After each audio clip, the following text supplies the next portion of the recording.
Okay, we're all set. First, I'd like to give you a brief background on Albers Communications Group. We're a full-service public relations, social media, and marketing communications agency based in Omaha, Nebraska, and we strongly believe that PR and social media go hand in hand and work best when used as part of an integrated communications strategy. So we work for our clients to develop communications plans that work across multiple channels, both offline and online. As I mentioned at the start of the presentation, my name is Gina Pappas. I'm the Director of New Media, and my role is to help our clients figure out how to integrate social and digital media into their overall strategy. I also manage our Albers social media presence and contribute along with several other staff members to our PR Impressions blog. My Twitter handle is here if you want to follow me on Twitter or connect with me on LinkedIn. And now taking a look at what today's presentation is going to cover. First, we'll define search engine optimization, or as it's more commonly referred to, SEO. I will share with you the differences between paid online search placements and free online search placements. Next, I'll talk about keywords, specifically how and why they're important to your overall online strategy. We'll then take a look at how integrated strategies, such as your online and offline activities, can help you achieve better search results. I will share with you some of the mechanisms available for analyzing your web performance and tracking your progress, and we'll close with questions and discussions. So let's go ahead and get started. SEO is a term that receives a lot of buzz nowadays, but many people are uncertain exactly what it means. SEO stands for Search Engine Optimization and is defined as the process of improving the visibility of a website in a search's unpaid search results. So depending on where your business shows up in a search by people who are using keywords to try to find you, you may need to give your company's SEO a boost. So why does SEO matter? Because online is where people are going to find service providers, do product research, or make purchase decisions. So if you have a broken dishwasher or something, you don't know a local repairman, you're probably going to turn to the internet to help. And if you live in Omaha and you type in Omaha appliance repair into a search engine, you're probably going to call one of the first companies listed near the top of the page. And there are ways that you can help improve your company's search engine ranking so that you are among those top search results by people in need of your product or service. And we'll share some of those strategies with you today so that over time you can see the results of your own SEO strategy pay off in a higher search engine placement. So we'll start by understanding what the difference between paid search placement and free search placement look like. Sticking with the example I just gave you, Omaha appliance repair, I typed that into Google. And as you can see from the screenshot, the first three results at the top have a pink background. Let me get my pointer tool here. So the blue arrow indicates that these are the results on the pink background that are the paid results. So the companies listed here have paid to have their web pages displayed for certain keywords, so their SEO hasn't been achieved organically. This is a paid search. It gets you to the top of the page, but it's been purchased by these companies.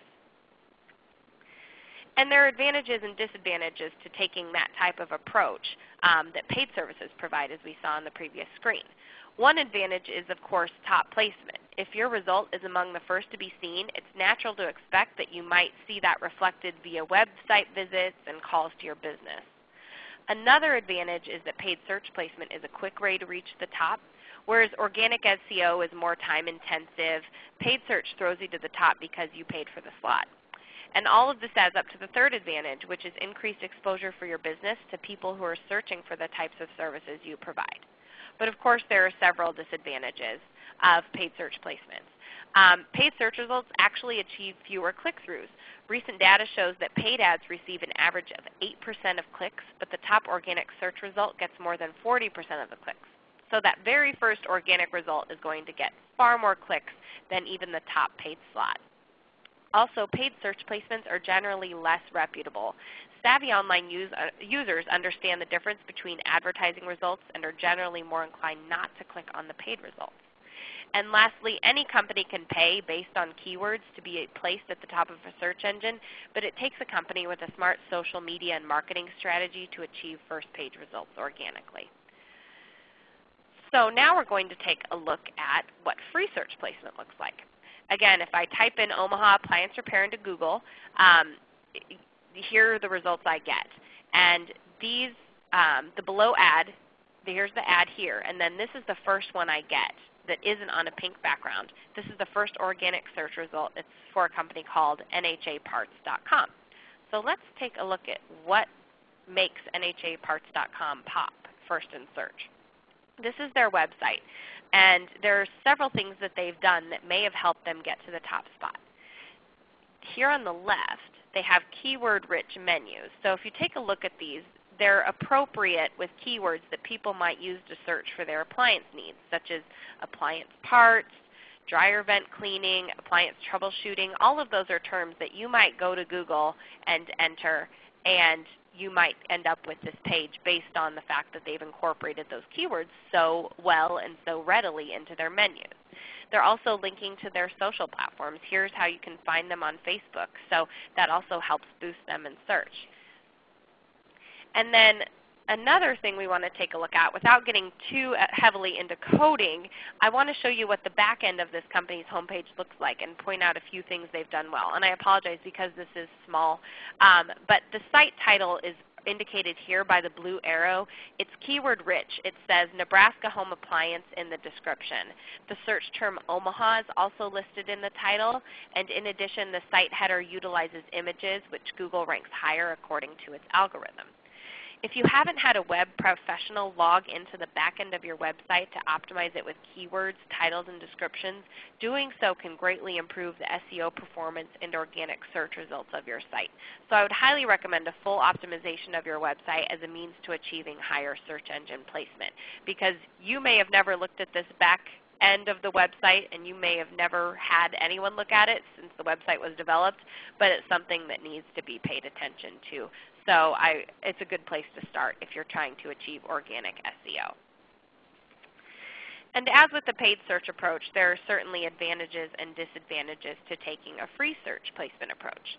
The first advantage is that free SEO is natural. It provides organic search results that are rooted in web strategy, such as a well-optimized back end like we just saw, and keyword-rich content throughout the site. If you've achieved organic SEO, chances are you have a good social media strategy in place. And that leads to the second advantage of taking a free approach. It illustrates knowledge of good web practices and a firm handle on your marketing strategy. And that leads to another advantage, reinforcing your positive reputation. Paying for placement may make your company look less reputable in the eyes of your customers or with potential customers, so executing a well-thought-out plan and strategy reinforces the idea that yours is a company people want to do business with. And as I pointed out earlier, paid ads only receive an average of 8% of click-throughs, which means that organic search results receive more than 90% of the clicks. And of course, there are some things that people may see as disadvantages of taking an organic approach. First, it requires patience. Optimizing your entire website for search isn't a process that happens overnight, especially if you've never gone into the back end of your site. It's going to take an experienced web professional time to optimize your site so that it performs better in searches. Also, free placements demand consistency. You need to commit yourself to your web strategy from the standpoint of updating your website on a regular basis, because frequent web updates contribute to higher search rankings, to adjusting the tags, titles, and keywords on the back end according to changing search terms, changing algorithms. Kind of keeping up with that side of your business is an important part of keeping your website fresh and relevant.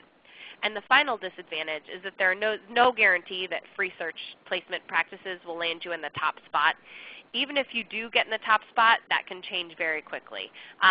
So you can't guarantee, like you can through paid search, that through free search we can get you to the top spot in Google. Nobody can guarantee that for you, and if they do, you may want to question them on it.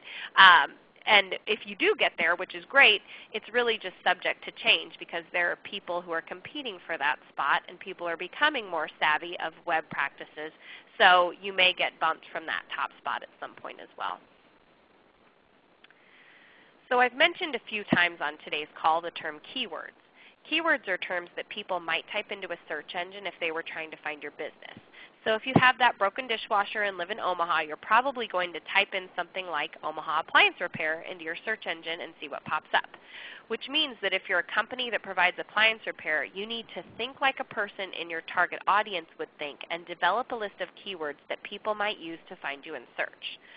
So that's why I'm going to tell you that brainstorming is the first step toward developing a list of keywords that you want to incorporate into your web properties. Like I said, think like a member of your target audience. Make a list of all of the terms that they might enter to describe your company. And following that exercise, use a tool such as Google AdWords. It's a free keyword research tool to define the relevance and popularity of the keywords you develop during your brainstorming session. And based on those results, incorporate those keywords into the back end of your website, as well as outwardly facing through things like the headings, the menus we saw on the nhaparts.com site were a good example, as well as your site's written content. So after you conduct all this keyword research and you have a great list of keywords, you might be tempted to stuff your website with those words so that you can boost yourself to the top of the search results. Don't do it. That's called keyword stuffing. It's considered black hat and is not accepted by search engines. So your website could drop in rankings or even be banned from searches if you participate in black hat SEO practices. So it's a matter of striking the balance between these keywords that you find are relevant to your business and incorporating them very naturally and very organically into your site and doing it on a regular basis. So that leads me to my next point. Consistent social media activity is another way to boost your business's SEO by utilizing those integrated strategies. So all of your online activities should work together or should be integrated with one another, and incorporate your offline activity where appropriate too. So how do you integrate all of these things in the online space? First, we would encourage you to develop a consistent social media plan. Start by identifying which social platforms are relevant to your business. And when I'm looking at this for our clients, I usually look at the big players first: Facebook, Google+, Twitter, and YouTube. And before signing up for your account, put together your social media plan so that you're ready to execute your strategy as soon as your channels have been created and optimized. So the first step is really to sit down, figure out what you want to get out of social media, where it's appropriate for you to be, put together a plan for your content, and then go out and figure out which tactics or channels. You often hear people say, well, I have a Facebook page, so I have a social media strategy, and that's just not true. It's so much more than a Facebook page. So this is about integrating all of those online properties together. And part of when you do have that Facebook page, a way to implement your strategy is to include regular posting as part of it. The more often you update your social network, the more likely you are to show up in search. So for our clients, we recommend at least twice per week, but more commonly we're posting on behalf of our clients about 5 times per week.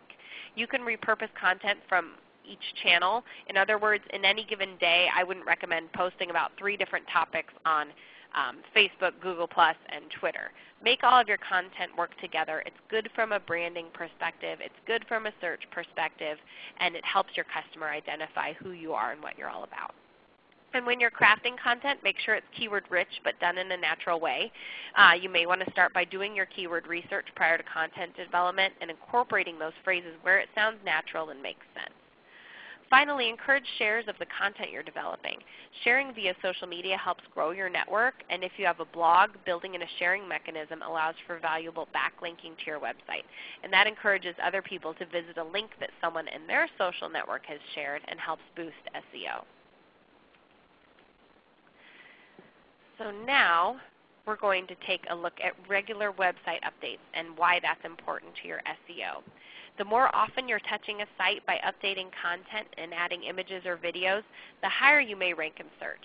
A few easy ways to use your website to boost SEO include incorporating keywords like we talked about earlier. Conduct the keyword brainstorming and research, then look at your site with an editing eye and add in high relevance terms where it makes sense.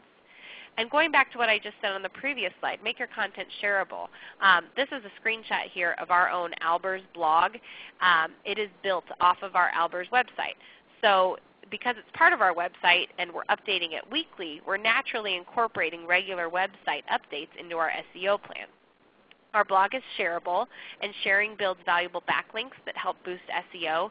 So make content of relevant pages on your website, especially those that highlight products or services, shareable.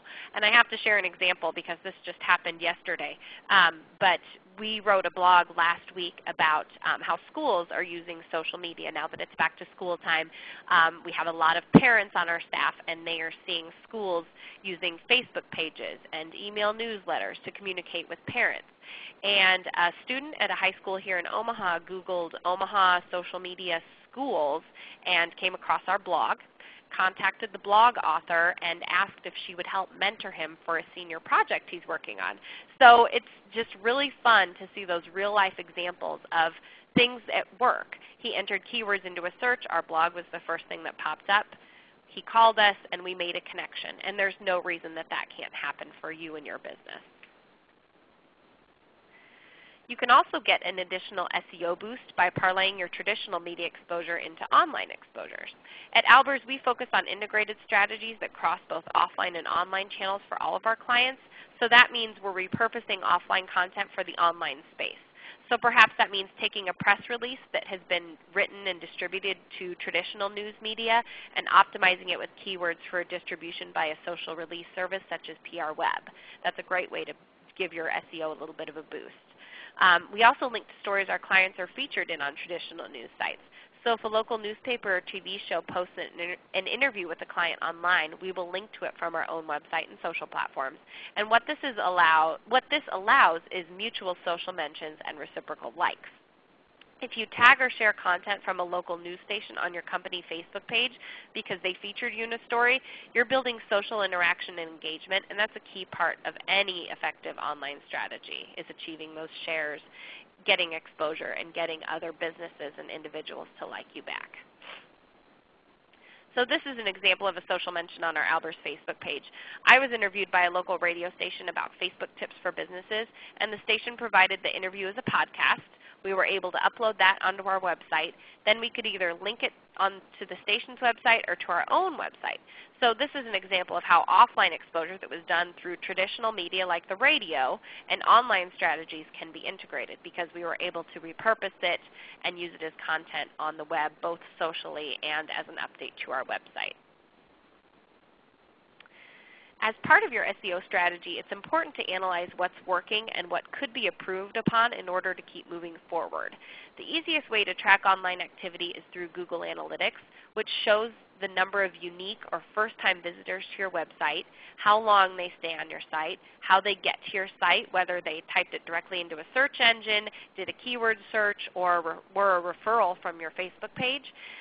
Plus much more. Google Analytics are free to install. They're easy to utilize. The dashboard reports are easy to make sense out of. So it's a great tool to get a snapshot of what your web traffic looks like. Also, throughout your SEO strategy process, track the search engine placement of your company. I would recommend checking monthly using a variety of keyword search terms that you've been working toward incorporating into your site content, both the front end and the back end. So going back to those terms you came up with during your keyword brainstorming session, after you've incorporated those into your website, give it some time and then type those keywords into a search engine and see if you start to pop up or move in the search rankings.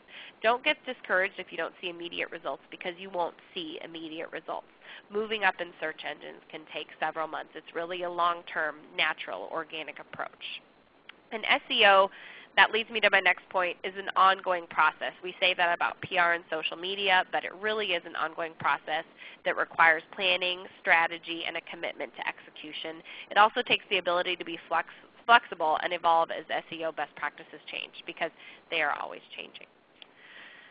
So with that, really concludes my portion of the presentation, but before I open up the floor to questions and discussion, I want to encourage everyone to attend the 2 remaining webinars in our 2012 Albers webinar series. On Wednesday, October 24th, Tom Albers will present the topic, Generating News That Makes News. It will be another 30-minute session, and Tom will discuss how to create and identify the stories you want to tell and how to use them to capture local market mind share in both traditional and social media. Then on Wednesday, December 19th, PR specialist Jenna Gallagher presents Likeable, Shareable, Tweetable, Writing for Social Media. Jenna is an experienced editor with publications including Harper's Bazaar magazine, an engaging social media writer who will provide insight as to how you can generate content that your audience will want to read and share. You can pre-register for each webinar on our website, alberscommunications.com/learning opportunities. That's the same place you can listen to the webinar that we conducted in June, and then that's where this one will be uploaded as well. And I'm going to unmute the line here in just a moment for questions. When the conference ends, there will be a survey that pops up on your screen. If you have a couple minutes to give us your feedback on today's session, we would greatly appreciate it. But with that, I'm going to go ahead and unmute the line and open it up for questions. The conference has been unmuted. Albers, Are there any questions? Hey, Kendra, I've got a question for you. This is Jim in Atlanta. Gina. When you do a search, when I do a search on my Explorer or Google, I notice I pop up right away, right at the top. But yet I can go to another computer and I notice I may not even show up on the list. Why is that? You need to clear your cache in you need to clear your browser because you've probably been searching for yourself pretty regularly. Sure. And your search engines are going to remember that. So that's kind of a watch out too as you're going forward with your SEO, is that you want to clear your browser history, clear your cache, and then do a fresh search. And if you want further instruction on that, give us a call and we can walk you through instructions on how to do that specific to Internet Explorer. And then you'll get more of a true snapshot of where you're performing. So it can be a little misleading, and I'm glad you brought that up because it is a really good point. Are there any other questions? She's talking about clearing your cache. I've got on the screen here how you can follow Albers on Facebook and Twitter and our web address. Of course, if you think of questions following this call, you can always give us a call or email us, and we'd be happy to help you answer any questions you have. So any other questions we want to answer before the end of the session? If anyone has them, speak now. Otherwise, I'm going to go ahead and stop the meeting. That survey I mentioned is going to pop up. Thank you all so much for your time today. Thank you. We appreciate it, and have a great week. Thank you. Bye. Thank you. Please stand by.